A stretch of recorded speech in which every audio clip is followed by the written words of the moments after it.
Hey, Mean Matt here, and Survivor Series 1999. And closing off one of the greatest decades there ever was. I guess. Yeah, I think this was the year. We'll get to that later. So, we had a great 1999. I know I did. I was in high school. I was still in the 9th grade, going on. And eventually, actually no, I was in the 10th grade. And one of the greatest years in wrestling, in my opinion, except for maybe the XFL. Yeah, I tried to get into football. Really stupid. Yeah. Anyways, let's get down to it. So, Survivor Series 1999 starts off with D'Lo Brown, the Godfather, and the Headbangers, taking on the newcomers from ECW, the Dudley Boys, Bubba Ray and Devon, and the Acolytes, Farouk and Bradshaw, who also take for the first time. So, very different year, introducing, new people from WCW and ECW. Yeah, just very interesting to see that. Then you had a gold medalist in 1996, Kurt Angle, making his debut, a very young Kurt Angle, defeating Shawn Stasiak. Kurt Angle, of course, would go on to be WWF Champion, Intercontinental Champion, European Champion. Then going on to TNA and being TNA Champion and blah blah blah. Still not really one of my favorite wrestlers, but if he comes back to WWE like the rumors are saying, I don't know if that'll happen. I don't know if it'll work out very well. Then you had Val Venus, Mark Henry, Gangrel, and Steve Blackman defeating the British Bulldog and Mean Street Posse, Rodney, Pete Gas, and Joy Abs. Of course, the Mean Street Posse from Greenwich, Connecticut, being friends with Shane McMahon. I don't know if they were friends in real life. I would think maybe, but this was still a corporate team. This was still a corporate team, in a sense. Yeah. Then you had Mae Young and the Fabulous Moolah, Tori, and Deborah facing Ivory, Luna Vachon, Jacqueline, and Terry Reynolds. That was PMS besides Luna. Bringing back Mae Young and Fabulous Moolah as wrestlers, you have the older wrestlers, the older male wrestlers coming back and wrestling. Why not have women come back to wrestle? Obviously they're both gone now, but, funny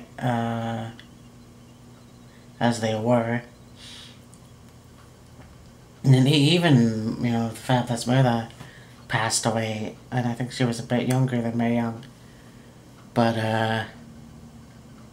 then you had Tori and Deborah, and Tori Wilson coming in to... Oh, wait. No, this was a different Tori. Never mind.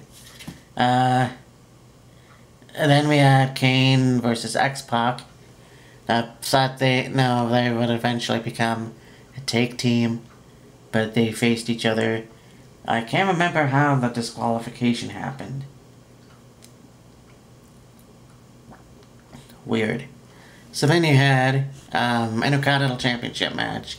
Chris Jericho and his feud with Chyna. Chyna beating Jeff Jarrett for the WWE Intercontinental Champion, becoming the first ever and only women Intercontinental Champion.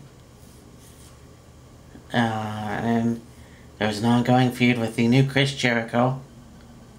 And Chris Jericho coming in August of '99, feuding with Chyna. Chyna being the Intercontinental Champion, having Miss Kitty in her corner, and she beat Chris Jericho in this one.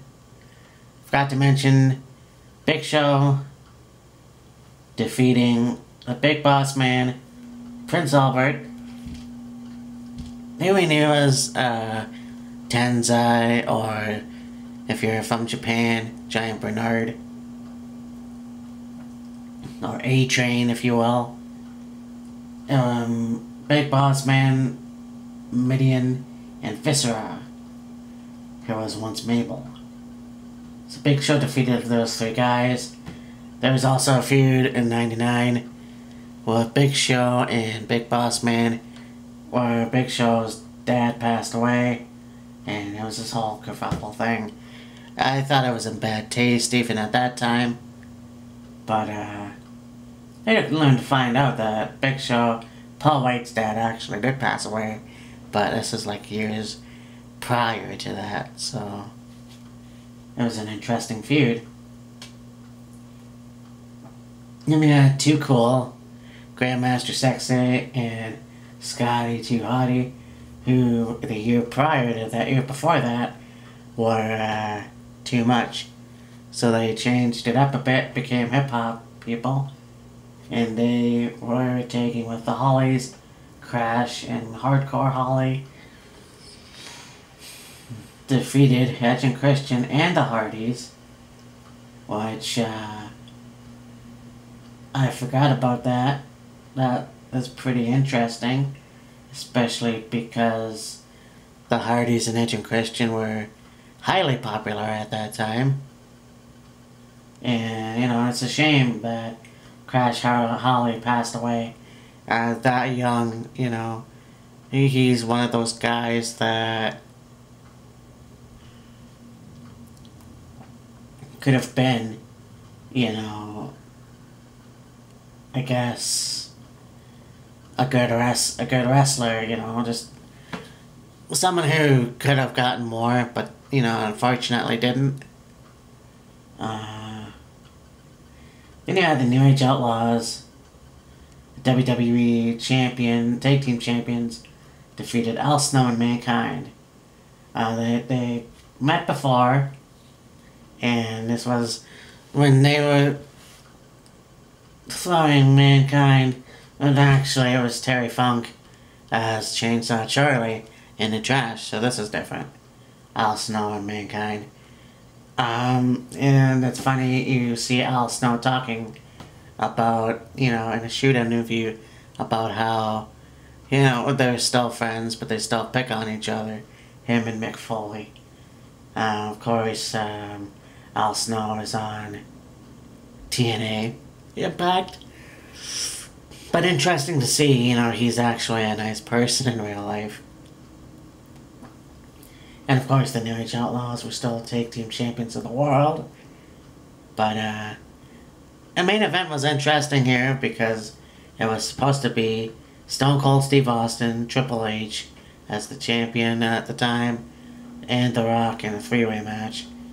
Unfortunately, Austin hurt his neck, needed to have surgery, so he was going to be out for a while.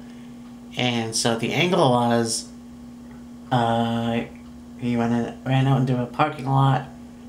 I can't remember who he was chasing. Ran out into the parking lot and got hit by a car. And it was a big thing where people didn't know what was going to happen. And people didn't really know. They were guessing who ran over Stone Cold Steve Austin. And it turned out to be Rikishi Fatu. I did it for The Rock.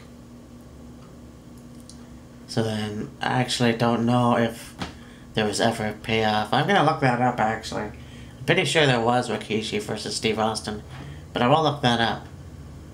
Anyways, it ended up being Big Show.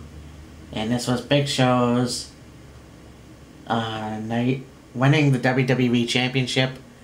And I always wondered, you know what, 99 was the year of just new champions. That's just the way it was, you know. The Rock, Mick Foley, The Rock, Steve Austin, The Undertaker. I think Triple H, yeah, Triple H, somehow. And in the Big Show. I'm not sure how Triple H won it, though. But anyways, yeah. And it was the one and only time that... Actually, that's not true either. That was the first time. The other time was 2002. And we'll get to that. A Big Show as the WWE Champion. It's a shame, really, because, yeah, he's up there, you know. He should be the WWE Champion again. Shit, Mark Henry should be WWE Champion instead of this World Champion stuff. Well, you know, whatever, it is what it is. But this was pretty cool, you know. Again, seeing all these new faces. 2000, we'll see what is up there. But, you know, some new things happen. You know, you have new WWE Champion. You got still Tag Team Champions. And then you got China, who, you know, only woman to hold the Intercontinental Champion. And it's a shame that she never got her just recognition for that. It's a shame that she never got her way into the WWE Hall of Fame, all because of something so fucking stupid. But I believe people change. I don't know if... I'm not sure what happened there, but it happened. Anyways, that's it for me. So, talk to you later. Bye.